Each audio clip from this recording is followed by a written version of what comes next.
Salamat sa mapagpalayang pagmamahal. Welcome to our 365 daily devotion. Ako po si Alexander Gomez from Batch 3. At ang topic pang tatalakayin natin ngayon ay Lordship of Christ. Yan po ang ating pag-aaralan ay tungkol sa John chapter 13 verses 13 to 14. At buksan po natin ang ating puso't isip sa magandang salita ng Diyos. Sabi dito na,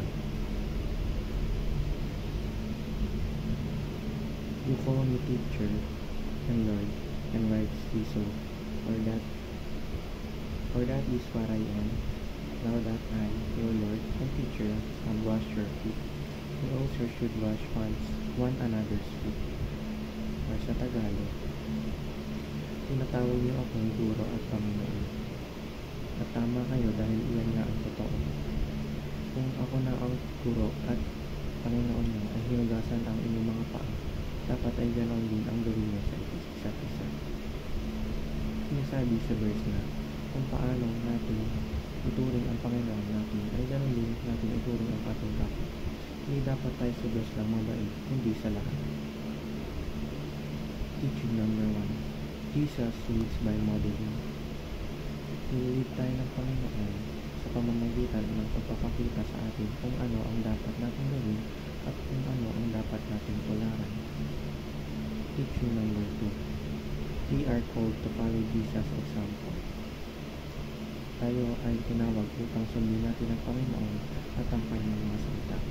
Si Lord na ang silbing halimbawa sa atin kung paano dapat mamuhay ang isang tao.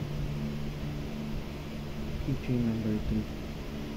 The Lordship of Christ requires belief and obedience. Ang huling katuroan ay ang pagiging Lord ng ating Panginoon ang kailangan ng pagsunod. Hindi natin matatawag na Lord ang Panginoon kung hindi natin siya sinusunod at hindi tayo naniniwala sa Kanya. Application number 1. Influence others by being a role model. Maging magandang halimbawa tayo sa iba sa pamamagitan ng pagsunod natin sa Panginoon. Application number 2. Imitate Christ conforming to His image.